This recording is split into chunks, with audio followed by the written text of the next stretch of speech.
ই গুণমণি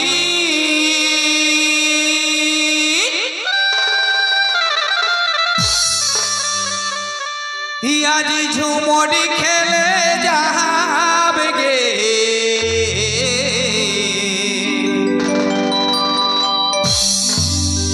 তো আজ মনে হয় এই খট্টা কুড়মালিটা সবাই বুঝে পারিয়া না কিনা দাদা পারিয়া না তো যাই হোক তো সেই এক তিরি পুরুষের গল্প আজ যে আমরা গিয়ে ঝুমর অনুষ্ঠান লাগল है से অনুষ্ঠান যখন শুরু হয়ে গেলা है তখনে সেই ওকর লোকটাই কহে হে নিজের লোকটিকে যে চল আমরাও আজ যাব রাধা বাটাটা বারে ছাড়ি দেই আইকে করব তাও চ আজ ঝুমর খেলা যাক কারণ আজ বড়ি হুবের দিন আমরা দুর্গা পূজা কর মহানবমী দিন আজটুকু ঝুমরে খেলা যাক সেইটাই কিনা কিনা কহে ই চালে হে ধনী ইয়ারি গুণমণি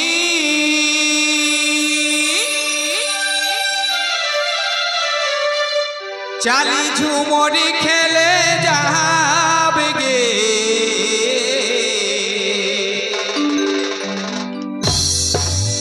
ই রাধা বাটা ছাড়ি দেহি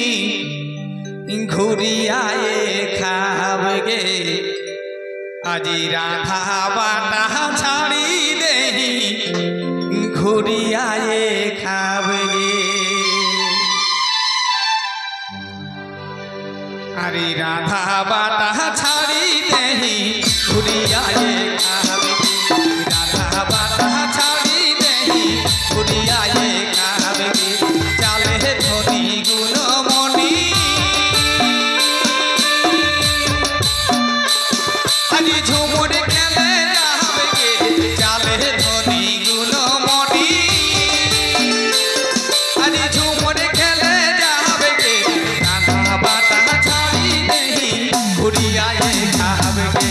রাধা বাটা ছাড়ি দেহি ঘুরিয়ায়ে খাবে গে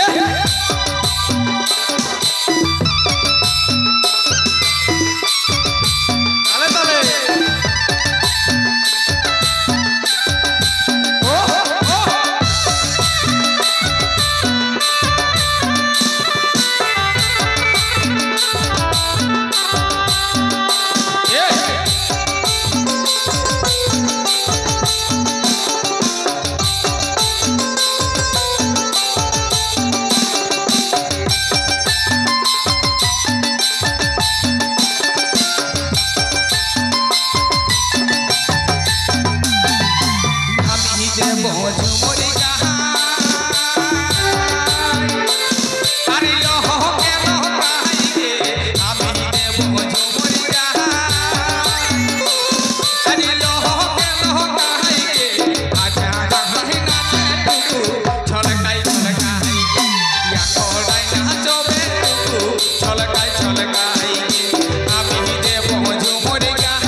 আমি দেব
उठो कहिया छाती दूर दूर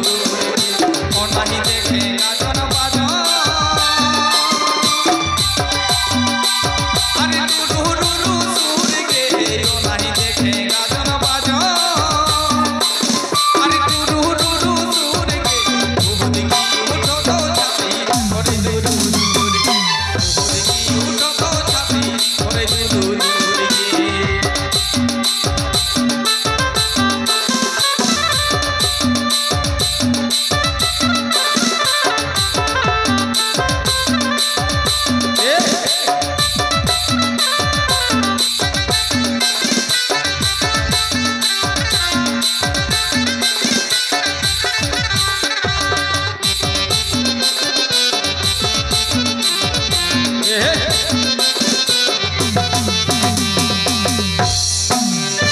अरे बोली जगती यहाँ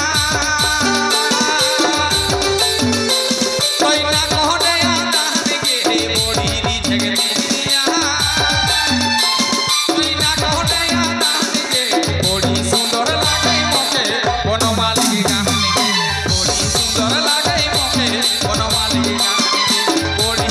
जगती यहाँ कोई ना कहने आता के बोली जगती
ये खावे